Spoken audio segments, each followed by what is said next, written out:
여러분 반갑습니다. 반도체 오빠 최대장입니다. 전 시간에 이어서 이제 2부 들어가겠습니다. 1부 꼭 들었어요. 들어주시고 2부도 같이 한번 진행할 거예요. 아까 방금 전에 이제 MSCI 관련해서 이야기를 했어요. MSCI.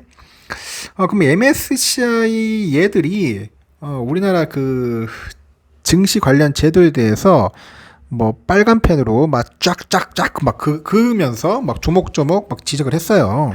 지적질을 했다. 6개 항목에 대해서. 그래가지고 너희나라 안 돼! 하면서 이제 길들이기 하는 것 같은데, 도대체 뭘 지적을 받았길래 그러냐. 응? 그 MSCI가 보고서에 보면은 한국 시장에 대해서 영문 정보 공개는 개선됐으나, 뭐 항상 쉽게 이용할 수 있는 것은 아니다. 뭐 이런 얘기를 합니다. 이 자식도 웃기네. 영문 정보가 아니라 그럼 지들이 한글 공부를 하든지. 이걸 꼭 영문으로 해야 돼? 요즘 구글 검색 되잖아. 구글 검색 해가지고 구글 번역하면 되지. 이걸 뭐 영문으로 뭐 정보 완강했다. 응? 뭐 쉽게 이용이 안 된다. 뭐 그따위 식으로 트집을 잡는 겁니다. 그러니까 양아치 짓을 하는 거예요. 영문 공시 의무화 방안이 본격 시행되면은 뭐 국제기관, 투자자들과 관련 영향을 평가할 예정이다. 그렇게 합니다. 참 한심한 놈들입니다. 아니 구글 검색하면 되지 뭘 이런 걸 가지고 꼭 안 했다고 해서 지적질 했고요. 또 이어서 한국에는 역외 외환시장이 없으며 역내 외환시장에 대해서도 제약도 지속되고 있다. 뭐 그런 이야기도 합니다. 외환시장이 참 외환시장 가지고 물건 들어주는데 이제 기획재정부의 그 외환시장 구조 개선 방안이 전면 시행이 되면은 그 영향을 뭐 살펴보겠다고 했다고 하는 것 같아요. 아울러서 외국인 투자자 등록 제도나 기업들의 배당금 관련 공시 등에 대해서도 뭐 관련 제도 개선이 완전히 시행되면은 뭐 재평가하겠다. 뭐 그런 얘기도 있습니다. 거기서 보면은 저도 좀 안타까운 게 그거예요. 이거 배당금 관련된 거. 이런 걸 좀 미리미리 사전에 좀 공개를 하고 공시를 하면 좋은데 항상 그 뒷북을 치니까 좀 문제가 있긴 있어. 특히 우리 기업들 오너들, CEO, 대주주들이 좀 문제입니다. 내가 볼 때는 정신도 못 차리고 있어요. 일단 MSCI 선진지수 편입의 실효성에 대한 의문이 이제 제기되는 것도 사실이라는데 이 MSCI가 지적된 사항을 다 바꾸려면은 난제, 민감한 현안도 많은데 이걸 어떻게 다 바꿀 수 있느냐 그런 의문도 있어요.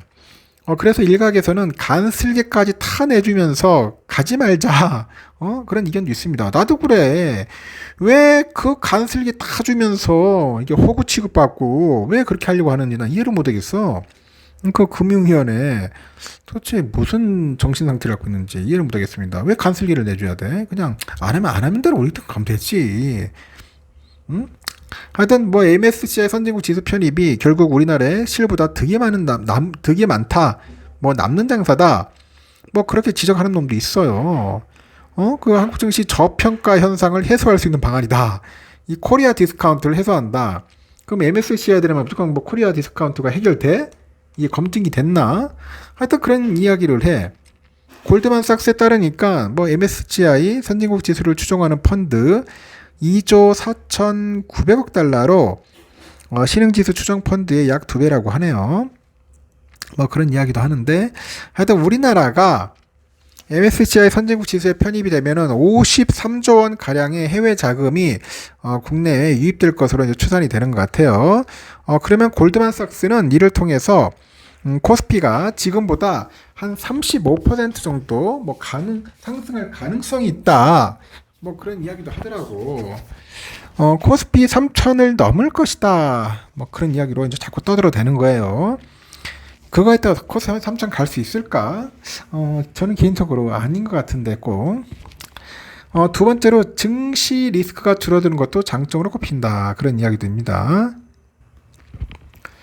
자본시장연구원이 이스라엘과 그리스 등의 5년간 주가 변동성을 분석을 해보니까 선진국 지수에 편입될 이후에 자본 유출입 주가 변동성이 줄어들었다고 합니다. 그래서 MSCI가 요구한 선진시장에 걸맞는 제도를 도입할수록 장기적으로 우리 시장의 투명성, 건전성이 좋아질 수 있다. 그런 이야기도 하는 것 같아요. 참 황당한 게 뭐냐. 우리보다도 시장 작은 이스라엘, 그리스가 선진시장이라는 게 이게 골 때립니다. 이게 여러분들 이해돼? 납득이 돼? 우리보다도 허접한 나라가 선진시장이고 우리가 아직까지 실행이라는 게, 야, 이건 도대체 얘들도 무슨 생각인지 모르겠습니다. 하여튼 그 MSCI 선진지수 편입 관련한 주무부처가 금융이에요. 그 무슨 대책이 있냐고 이제 단도직입적으로 이제 기자가 물었나 봐요. 그러니까 금융위에서는 우리가 자본시장 제도 개선 계획 정말 많이 발표했고 하반기에 예고된 대로 착착 진행될 것이다. 그런 답변이 나왔다네요. 올해 하반기 이후 시간대별로 어떤 정책이 추진되는지 정리를 해봤다고 합니다. 우선 금융위는 정부가 외환시장 구조 개선 방안을 본격 추진을 하고 국내 외환시장 마감 시간을 런던과 동일하게 새벽 2시까지 연장을 해야 돼. 인가받은 외국 금융기관도 한국 시장에 직접 참여할 수 있도록 허용하는 그런 내용이라고 하네요. 이를 위해서 국회의 외국환 거래법 개정안 제출, 3분기에 시범 운영, 내년 1월에서 6월 본격 시행, 내년 7월 정도 절차를 밟을 거다. 그런 이야기도 하고 있고, 그리고 외국인들이 금융당국의 인적사항 등을 사전 등록해야 하는 외국인 투자자 등록제도가 올해 12월 14일 폐지가 된다네요. 그 외국인 투자 내역 보고 의무 폐지, 장외거래 사후 신고 범위 확대도 오는 12월 외국인 투자자 등록제 폐지와 함께 시행이 된다. 내년부터는 외국인 지분율 5% 이상인 자산 10조 원 이상 코스피 상장소부터 영문 공시가 의무화된다. 그런 이야기도 합니다. 저는 왜 외국인 등록제를 왜 폐지를 했는지 모르겠네. 등록하는 게 안 낫나? 정확하게 외국인인지 아닌지를 한번 판별할 수 있는 좋은 제도였었던 것 같은데. 추가로 풀어야 할 난제도 있다는데, 바로 공매도죠, 공매도. 이 공매도는 주가 하락이 예상될 때 주식을 빌려서 팔아가지고, 실제 주가가 내리면은 저렴한 가격에 주식을 사가지고 대감는 거예요. 그래서 차익을 얻는 거죠. 아주 좋아. 기관이나 외인 입장에서. 일각에서도 공매도가 당락을 가를 요인은 아니라고 하는데, 궁금해서 이제 금융 전문가한테 물어봤대요. 그래서 기재부 금융위, 한국거래소 등에 정책 자문을 하고 있는 그 서울대 교수가 그러는데, 외국과 달리 우리나라만 공매도를 전면 재개하지 않는 한 MSCI 선진국 지수 편입은 어렵다. 공매도 전면 재개 방안도 함께 고민해야 할 것이다. 그렇게 지적을 하더래요. 서울대 교수가. 앞서서 MSCI는 보고서를 통해서 우리나라 공매도 제도의 정상화 스케줄이 부재하다. 이게 또 지적을 하고, 이 뜻은 우리나라 공매도 전면 재개 시점이 불투명하다. 그런 이야기인데, 이 공매도 상황을 이제 보면은, 금융위는 코로나죠. 이 코로나 팬데믹 당시 시장 변동성을 고려해서 공매도 전면 금지했고, 21년 5월부터 코스피 200하고 코스닥 150 종목에 대해서만 공매도를 제기합니다. 이후에 김주현 위원장, 이복현 금감원장이 올해 3월 말 공매도 전면 제기 여부에 대해서 언급을 했는데, 이후 논의는 진전되지 않고 있더라. 그렇게 보시면 됩니다.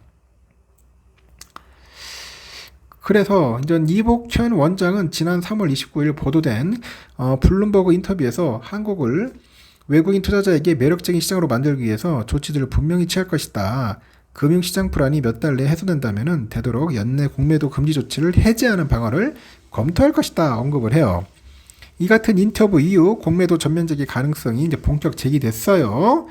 그런데 이 원장이 4월 3일 기자들하고 만나서 금융당국 입장에서 금융시장의 불안정성이 이어지는 상황에서는 공매도 시행을 검토하지 않겠다. 또 입장을 또 바꿔요. 이 사람은 왔다 갔다 하고 있어. 지금 보면은 금감원장이라는 사람 수장이 이랬다 저랬다 하면 안 되잖아. 한결같이 가야지. 왜 그런지 모르겠네. 하여튼 또 그래요. 또 기자가 취재를 해보니까 공매도 전면 재개 가능성을 시사한 이 원장이 닷새 만에 신중 기조로 선회한 것은 세 가지 이유 때문이라는데, 첫째는 시장의 불확실성이 여전하다. 미국의 금리 인상 기조가 끝날 듯 하다가 계속 이어지고 있어요. 실리콘밸리 은행 파산 이후 금융 불안 우려도 아직도 가시지가 않았단 말이야. 둘째는 정부 내 온도차 엇박자입니다. 이복현 금감원장은 전면적인 가능성에 무게를 뒀는데, 비슷한 시기에 또 김주현 금융위원장은 기자들과 만나서 언제 공매도를 전면 재개하겠다고는 말하기는 어렵다. 신중한 입장을 보이는 거야. 그러다 보니까 금감원장이 쫄한 것 같아. 금융위원장은 모른다니 지가 설레발치면 안 되겠죠. 세 번째 이유는 뭐냐? 이 투자자들이 반발하는 거야. 투자자들은 지금 공매도는 외국인과 기관들을 위한 것이라고 하잖아요. 기울어진 운동장이다. 반감이 커. 개판이야. 내년 4월이 총선이야. 정치권에서도 투자자들 반감을 민감하게 보고 있습니다. 여러분들 그 선거할 때 이런 거 잘 보고 판단해서 투표하셔야 돼요. 응? 그래서 최근 정부가 공매도 순기능을 얘기도 한다고 하는데, 뭐 4월 24일, 6월 14일 두 차례 무더기 한가 사태 터졌죠. 금융위에 기류 변화가 있는 상황인데, 뭐 특별한 호재 없이 주가가 오르는 이들 종목에 공매도가 제때 작용했다면은 이번처럼 주가를 띄우지 못했을 것이다. 그렇게 또 판단을 하더라고. 하여튼 금융위 이야기를 들어봤다고 하는데, 금융위 관계자도 공매도 전면 재개 시점은 확정된 바 없다. 이번 주가 조작 사태는 주가 버블을 방지하고 적정한 가격 조정을 해주는 공매도의 순기능이 필요하다는 것을 보여줬다. 이렇게 언급을 하네요. 6월 30일 날 이제 주가 조작 부당 이득에 대해서 과징금 2배까지 부과하는 자본시장법, 이 개정안이 국회 본회의를 통과했고요. 앞으로 이제 주가 조작 재벌 방지 대책을 잇따라 논의하면서 공매도 전면 재개 시점에 대해서도 검토할 것이다. 그런 관측도 제기된다고 합니다. 그럼 투자자들은 공매도 전면 재개 반발이 커요. 그 개미들 단체 우리 한투연 지난달에 정부 서울청사 앞에서 공매도 개혁 촉구 집회를 열었습니다. 열어가지고 한투연은 공매도 전면 재개에 앞서서 개미들에게 불리한 공매도의 고질적인 문제부터 고쳐야 한다. 그리고 지적된 문제는 상환기간, 담보비율, 수기 시스템. 그러니 개판이잖아. 아니 지금 시대가 어느 시대인데 어찌 수기 시스템이야.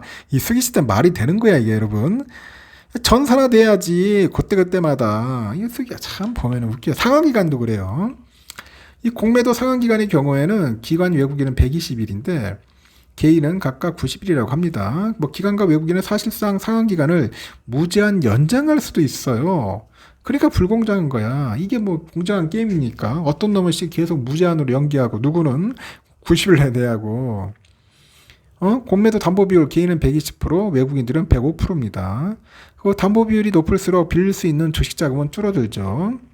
투자자들한테는 불리하다. 담보 비율이 높은 개인의 경우 반대 매매 당할 수도 있어요. 그래서 한투연이 상환기간 90일에서 120일 통일하자. 이들도 120을 하든지 통일하자. 담보 비율 130% 통일. 무차익 공매도 적발 시스템 가동. 10년간 공매도 계좌 수익을 조사. 그래 조사해야 돼. 이거 계좌 다 뜯어가지고 파헤쳐서 봐야죠. 뭐 대차 시장과 대주 시장 통합 운영 등을 촉구를 하는 겁니다. 그러니까 또 제대로 된 이야기를 했네요. 언급을 했네요. 하여튼 그 금융당국 입장은 어떠냐? 공매도 제도 주무부처는 금융위에 물어봤다고 하는데 금융위는 이 같은 한투연 여부에 대해서 검토하고 있는 것은 없다. 왜 없냐? 일을 하기 싫거든. 이 자식들 보면은 일을 안 해요. 보면은 공무원이란 놈들이 이런 걸 보고 빨리 개선을 해가지고 이 잘못된 부분을 뜯어 고칠 생각을 했는데 검토도 안 하고 있어. 응? 무조건 순기능만 보고 있는 거 이게 말이 되는 소리야. 그 역기능을 왜 안 보냐고. 하여튼 현재로서는 금융위 금감원이 제도를 바꾸기보다는 불법 공매도를 제재하는 데 집중하는 상황이라고 하는데 하여튼 그렇습니다. 하여튼 답답합니다. 일단은 여기까지 할게요. 하여튼 뭐 이 나라가 참 어떻게 돌아갈지 모르겠는데 우리 개미들 신경 바짝 써야 할 것 같습니다. 될 수 있으면은 대한민국 주식 하지 마십시오. 안 하시기 좋습니다. 모르면 하지 마시고 섣불리 안 했으면 좋겠어요. 예? 모르면은 절대로 주식 투자하지 말라. 저항하고 싶으면은 그냥 모르겠어요. 뭐 삼성전자 같이 1등이나 아니면은 뭐 미국 주식 같은 거 하시는 게 좀 더 낫지 않겠나. 정신 건강에 도움이 될 것으로 보입니다. 일단은 여기까지 하겠습니다.